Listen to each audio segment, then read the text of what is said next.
I know you're tired of the typical self-improvement advice of obsessing over every single thing in your life, quote-unquote maxing everything, looks maxing, sleep maxing, whatever you want to call it. And I know you're also tired of these mindfulness advice of just accept who you are right now, deal with life the way you feel like. It just feels confusing which path to follow. As someone who has looked deep into both directions, I have felt both of them incomplete. So, what I'm trying to do for you guys is to give you a better perspective, encapsulating both the mindfulness side and the self improvement side to bring a balance which will hopefully help you go forward in life. I'm not saying that all those YouTubers and these writers who write books and make videos on these topics don't know anything, don't know what they're doing. I'm not saying that. What I'm saying is that the audience, readers, you guys who read these kind of books, who watch these kind of videos, don't seem to be able to understand the balance that you have to keep between the two sides of the system. I'm not gonna call it red pill because, as far as my life was concerned, it did help me a lot. And when the weight of that was very unbearable, I was able to find my peace in mindfulness. And what I want you to try is to find the balance between the two. But before that, let me try to tell you what I find wrong with the mindfulness advice. The mindfulness advice of accepting who you are. What I find wrong with it is that because if you're watching this video, I am to assume that you are not in a really successful or comfortable place in life. Maybe comfortable in a more degenerate kind of way, but not comfortable in the sense that you've made a certain amount of success, that you're comfortable in the place that you are right now. If you accept what you are right now, who you are right now, you won't get anywhere. Because you might have heard the quote, if you keep doing the same things, how can you expect different results? That's what will happen. The place you are right now is the result of the things that you did over the years.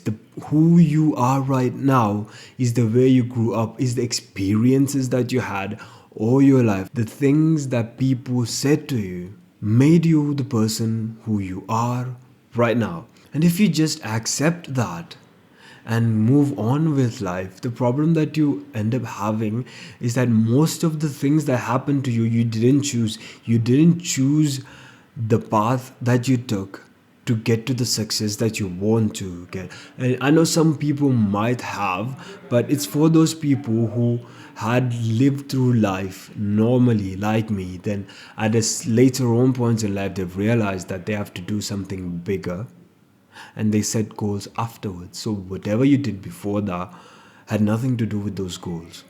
And this could be in the form of the school teachers that you had, even the parents, the relatives that you had, that maybe you did something wrong and instead of correcting you, they treated you harshly, and now that shaped the way you saw things in life afterwards.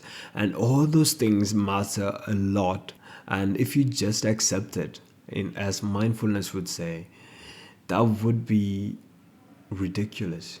The first step of detaching from that, of understanding which ones are you and which ones are the things that you don't want to be a part of you, is to detach from the mind, is to understand the fact that you are not your mind.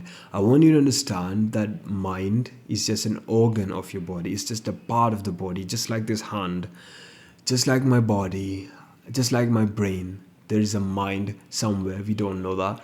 Of course, it works on the brain, but the brain is not the mind. What I'm trying to tell you is that the mind, the guy who's generating all those thoughts and everything, that's not you. You are not your thoughts. You are beyond those thoughts. What you can do is sit and watch those thoughts. That is enough to understand that you are not your mind. If you can watch those thoughts happening, that's not you. So the things that you did, The things that other people did to you, the things that happened to you, the things you got through shaped your mind, and now your mind generates all those thoughts there which you are not consciously thinking about. Because think about it, last week you were trying to sleep early and you couldn't sleep because some memory from the past was bothering you. Can I ask you if that was a conscious decision to make that thought? Of course not.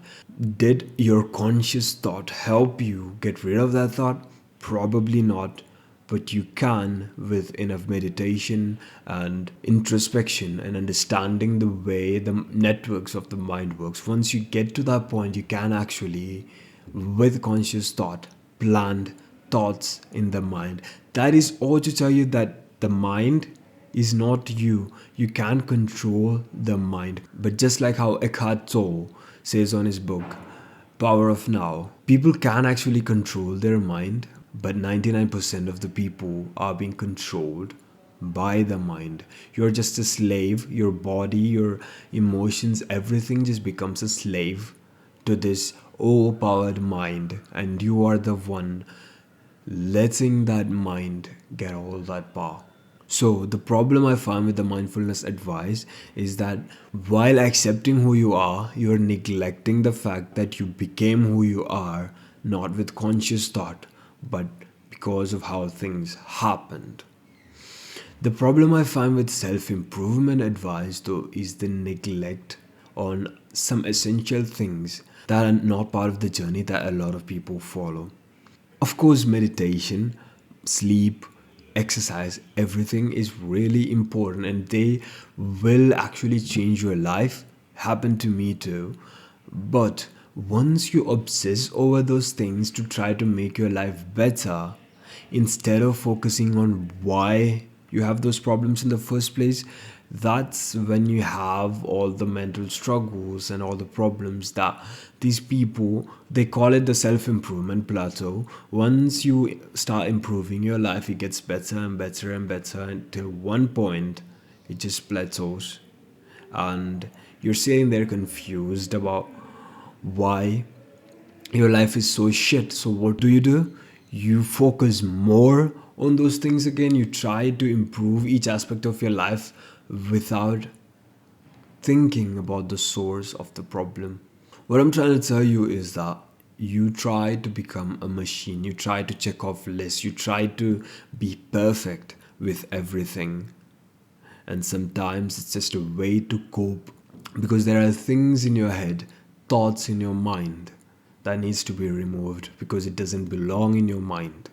Let me give you an example. Of course, exercise, going to the gym does reduce your depression level. Of course, it produces hormones that helps you regulate stress and everything.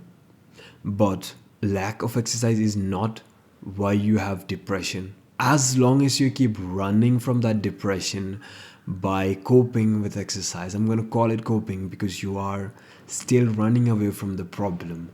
Maybe the problem is something that happened in your childhood and you hadn't confronted that with yourself yet. And as long as you don't do that, the effect of this exercise, the effect of meditation, the effect of sleep maxing, the effect of eating clear food will slowly wear off as this depression fights all of that to come about. There is a tolerance to all those things, and you will start getting used to those things that kept you from your depression, and the depression will win. And one day it's gonna come confront you, and you don't have exercise to help you no more. You don't have the sleep maxing to help you no more. You don't have the clear food helping you no more. And you sit there thinking it was all a temporary solution to a permanent problem that you had. The temporary solution was self-improvement, and you thought self-improvement can save you, but it took long enough to realize that it won't. Now you're sitting there in your bed, it's 10 a.m. and you haven't done shit, and now you're thinking, okay, fine, self-improvement can't help me. I don't know what will. You know what will? Confronting the problem. The way I want you to understand the message of the video, what I want you to do after this video is understand who you are and how you've got to the place that you are right now. So think about the thoughts that you're having, the detrimental ones and the good ones. Think about who planted them, what caused them, and if you want to keep those thoughts or not. And I'm telling you, you can decide that, and you can decide the things that you don't want in your life. You can push them away. You can push away those thoughts and they won't come again. It's going to take some time, it's going to take some practice, but you can do that. It's actually very possible. And when you're trying on self improvement, I don't want you to follow someone blindly. I don't want you to copy someone's routine. I don't want you to just focus on every single thing that you do and try to make it better. Rather, I want you to understand what actually suits your goals and how do you go forward in them while understanding who you are and keeping that in track, and what future would suit the person you are. If you don't align your goals with that, you will suffer, because you set goals because you thought you could be as productive as Iman Gaji, while in reality you can't, because you have lived a different life than him and you hadn't realized that, and you hadn't set your goals in a way that would suit the mind that you have, the personality that you have. Of course, like I said, you can change the things that you don't want in your life, but you can't change every single experience that you have had in your life, and you can't fundamentally change the person you are, but you can, of course, dictate your actions going forward. That's what I want you to think after this video. You can click here somewhere for another video that will question the patterns of the mind, and I'll see you in another video.